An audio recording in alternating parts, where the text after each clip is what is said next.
Hi everyone, and welcome back to our channel. Today we're diving into a topic that affects many people, debt management.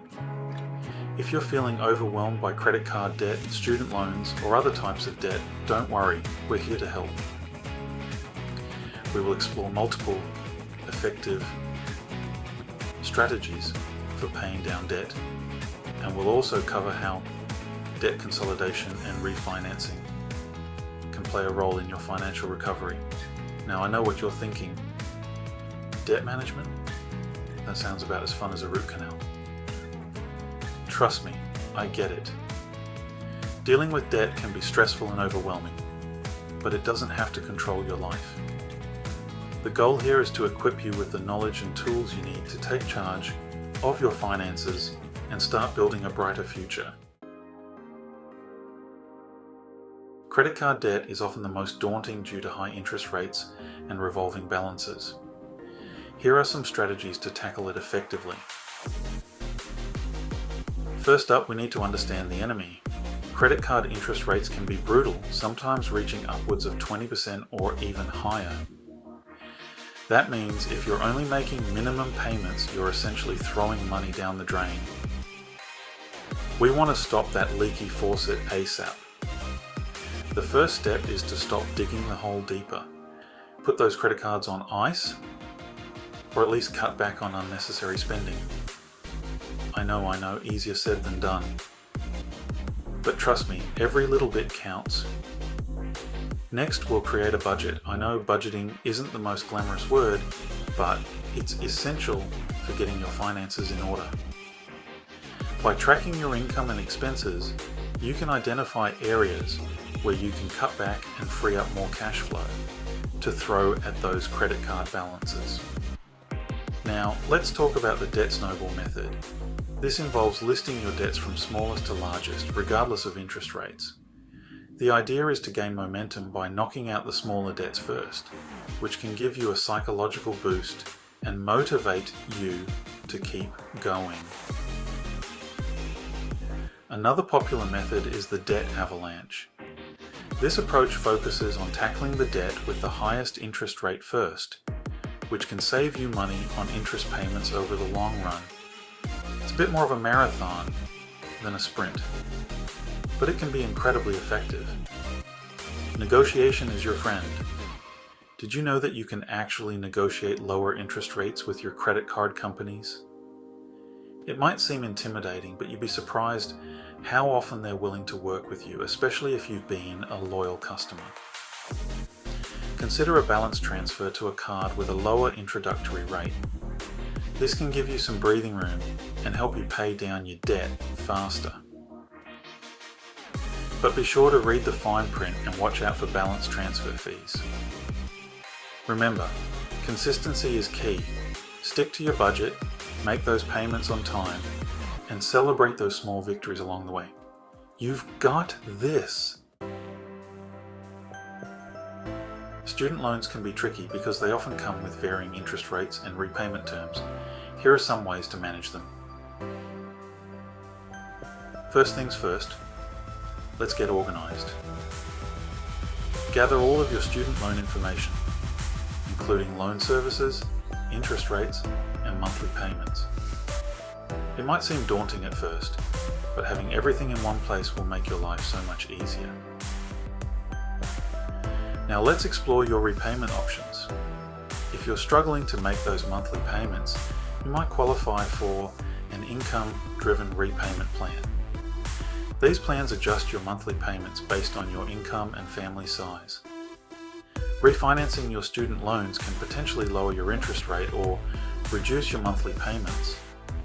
It's essentially swapping out your old loans for a new one with potentially better terms. Just make sure you weigh the pros and cons before making a decision.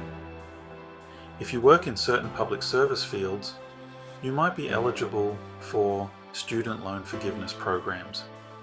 These programs can forgive a portion or even all of your student loan debt after you've made a certain number of qualifying payments. Remember, communication is key. If you're facing financial hardship, don't hesitate to reach out to your loan servicer. They might be able to offer temporary forbearance or deferment options to give you some breathing room. Automate those payments.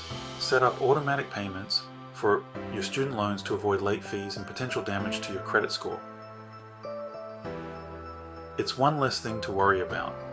While it might be tempting to put off student loan payments, especially when you're first starting out, try to make at least the minimum payments on time. This will help you build a positive credit history and avoid defaulting on your loans. Consider making extra payments whenever possible, even if it's just a small amount. This can help you pay off your loans faster and save money on interest over the long run. Remember, you're not alone in this journey.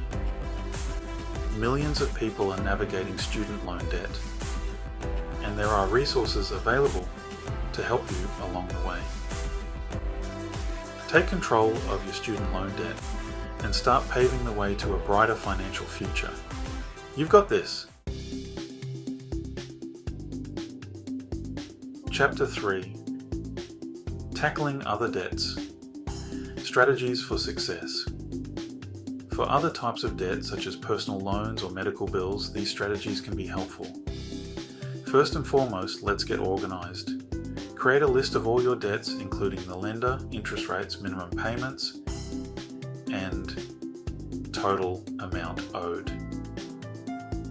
Focus on paying down high-interest debts first, such as credit cards or payday loans. Consider the debt snowball method. Alternatively, explore the debt avalanche method. Negotiate with your creditors. Explore debt consolidation options. Seek professional guidance if needed. Every step you take towards becoming debt-free is a step towards financial freedom. Chapter 4. Debt consolidation and refinancing. Simplifying your finances. Now let's talk about debt consolidation and refinancing. These options can simplify your payments and potentially save you money. Debt consolidation is like combining all your different debts. Think credit cards, personal loans, maybe even some medical bills, into one big loan. Imagine it like this. Instead of juggling multiple bills with different interest rates, you're streamlining everything into one monthly payment. Refinancing, on the other hand, is like hitting the refresh button on an existing loan. Let's say you got a loan a few years back when interest rates were higher. Refinancing allows you to swap out that old loan for a new one with a potentially lower interest rate. Now, when does debt consolidation make sense? Well, it can be a game changer if you're struggling to keep track of multiple debts, or if you're being crushed by high interest rates. By consolidating, you might snag a lower overall interest rate, which means you could save money on interest payments over the life of the loan. Refinancing can be a smart move if interest rates have dropped since you took out your original loan. Even a small decrease in interest can translate to significant savings over time. Plus, refinancing can also be a way to shorten or extend your loan term, depending on your financial goals. However, before you jump into either option, it's crucial to do your homework. Compare offers from different lenders, scrutinize those interest rates, and don't forget about any fees that might be lurking in the fine print. Remember, debt consolidation and refinancing are tools that can help you manage your debt more effectively. But they're not magic solutions. It's important to address the root cause of your debt and continue practicing good financial habits. By carefully considering your options and making informed decisions, you can leverage debt consolidation and refinancing to your advantage and pave the way towards a brighter financial future. Remember, managing debt is a journey, and it's important to choose the strategies that work best for you. Whether you're tackling credit card debt, student loans, or other obligations, Creating a plan and staying committed will help you achieve financial freedom. If you found this video helpful, please give it a thumbs up and subscribe for more financial tips. Have any questions or topics you'd like us to cover? Leave them in the comments below. Thanks for watching, and we'll see you in the next video.